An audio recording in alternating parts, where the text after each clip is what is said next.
everything, like nothing. If Micah 9 ain't rapping on it, they don't like it. They tell us all the time in any way they can, via MySpace message, via message board, whatever. Like, you guys suck. You guys aren't Micah 9. I've been on some message boards and they're just like hating. I'm like, dude, look at, listen to them. They're really, really dope. Like, but the reason that we get the cosign from the OGs, it's not necessarily about everybody doing the same thing. It's about approaching rap with a sense of musicianship. You know, really trying to do something with it, not just not being lazy, but really trying to, you know, do the best, write the best rap you can, you know, perform the best rap you can, innovate on the styles. And they know that we're all doing it. We don't have to do it exactly the same way they do it. So, you know, it's definitely pressure. You have an anniversary sometimes. Oh, man. You get all the OGs. They're all, wow, you don't even want to rap. Watch them rap because they're awesome, you know. But, you know, it's family though. That's all family. I guess, like, generally, there's, you know, that whole, like, from a fire country is not too fast. I mean, people that don't even rap are saying pass the mic. You're not even rapping. I mean, but I mean, that's just a general, like. And I'm down with that. I mean, cause, you know, you're down to have an opinion, whether you're a rapper or not. Like, I'd rather you voice it because part of what's wrong with LA rap right now is not enough documentary credit. I agree with that. I was just gonna ask you about that. How is the blow right now? Like, what is the? I know it's not as vibrant maybe as it was back in the day. What is it like now? And I feel like the people that are now aren't as critical of each other. What is the? How is that right now? How is it? Well, you know what? Like I said, with how mean the blow was, they stepped on a lot of toes and pissed a lot of people off back in the day too. A lot of people who are in the industry right now won't fuck with them at all. At all. They will not get down with it. And, you know, people who used to really be there got pissed off, got threatened, got jumped on, something crazy happened to them where, you know, they split off and did their own thing. And where the culture is right now is just, there's so little emphasis on, you know, musicianship and attention to detail in the art of rap right now in the industry. You know, like, the industry doesn't pay attention to it, so in turn the people in the rap fans don't pay attention to it. So there's not a whole new crop of rappers who are on there. Yeah, they're trying to be witty and trying to have little punchlines. Yeah, and they're trying to be swaggy. Everything is swagger now. Everything is swagger. You know, and that's cool because that's a style. You know, but it's the style that's being emphasized and being co-signed by the industry right now. So that's trickling down to people to the point where, like, if you're a regular rap fan right now, you walking below, you're like, we're speaking another language. Like, I mean, and you might be able to be caught up in the talent of it, but it's not what you're used to hearing, so you may or may not enjoy it. I think a lot of the shit's definitely required. Exactly. Especially when you get to guys like, especially absolutely. Even heads that like, they were like, you know, sometimes I just listen to Bus and I'm like, I mean, because his content and his style go over there. So you have to really listen and like pay attention. And you'd have to be enjoying it for something other than content. Absolutely. You know, because he'll he's above. He'll mention things that are, you know, encyclopedia-ish. You know, the breadth of his knowledge is just incredible. So it would easily go over your head. Like I said, with the content and the style.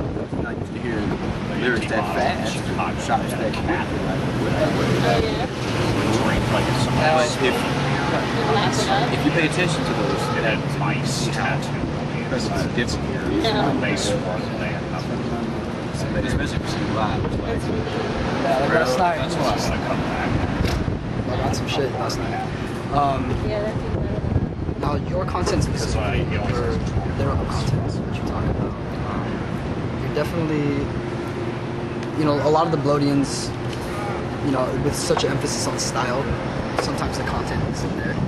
But I would say that their content is really good in terms of not talking about just like sorry, talking about the conspiracies. Really expanding. I would say, in my personal opinion, what inspired you to write like that, to write about those things? What is it about you? You know what? Because I think I came into it backwards. Because I was always writing content raps, even if the styles weren't there, because I wasn't all the way style aware. You know, so I was writing what I was thinking, or what I was seeing and receiving, and I've always, you know, like I said, because of my upbringing, because of whatever, you know, I've just had some different perspectives. And I never wanted to write the same rap as somebody else. So, but my idea was always to be content. So now that I've learned about style as well, it's like, okay, no, I can take this and edit it, you know, be doing something twofold.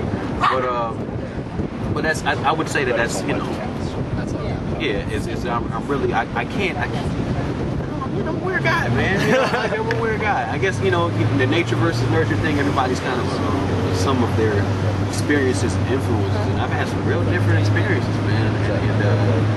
And I've listened to an awful lot of rap. I've listened to rap music for 20 years, man.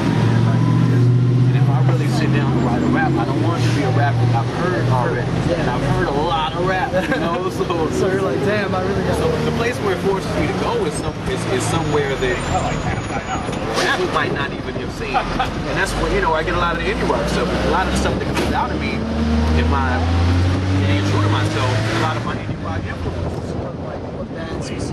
They Might Be Giants, my favorite band in the world. There's two cats out of Brooklyn.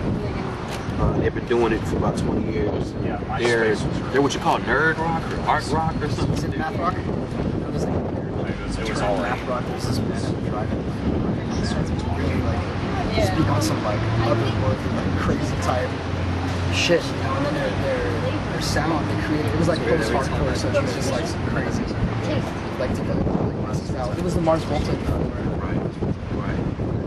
It's on some shit. It was just like people were like, what are these people? What are we talking about? You got to dig and see what they're talking about.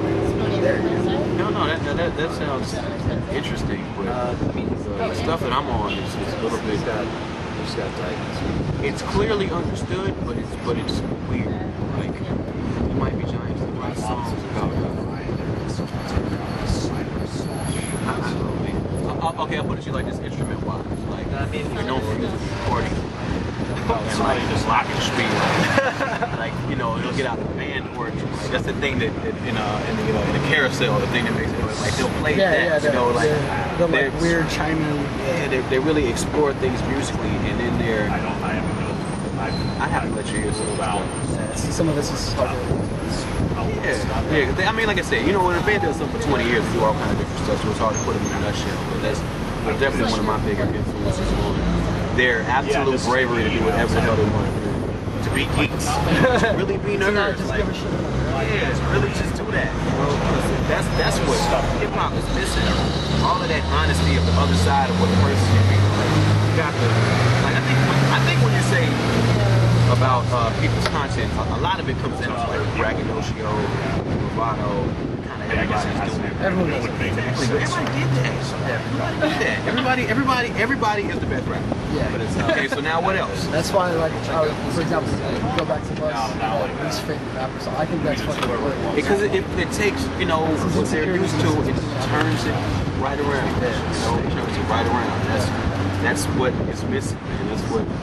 That's what I try to bring is some sense of like a human being that raps can be so much more than just this little triangle, you know? Exactly. People seem to do.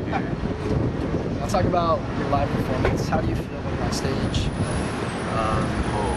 How does that feel? I feel like a superhero. Yeah. Oh my God. I love rapping. You know, you hear like this whole like I have an alter ego. Yeah, no, like it's absolutely true because it's not science. You know what the hardest part of doing a show is? Right after the show. You gotta like regular person and like, you know, just kind of be around the people and really lose. I have to turn off that voice that was speaking to everyone. Because I'll still be at the bar trying to speak to everyone. You know what I mean? Trying to command the room. You know, like it's really have to ratchet up your personality and speak from a really loud place to do that. And I really enjoy it. Really get all the way into it, man.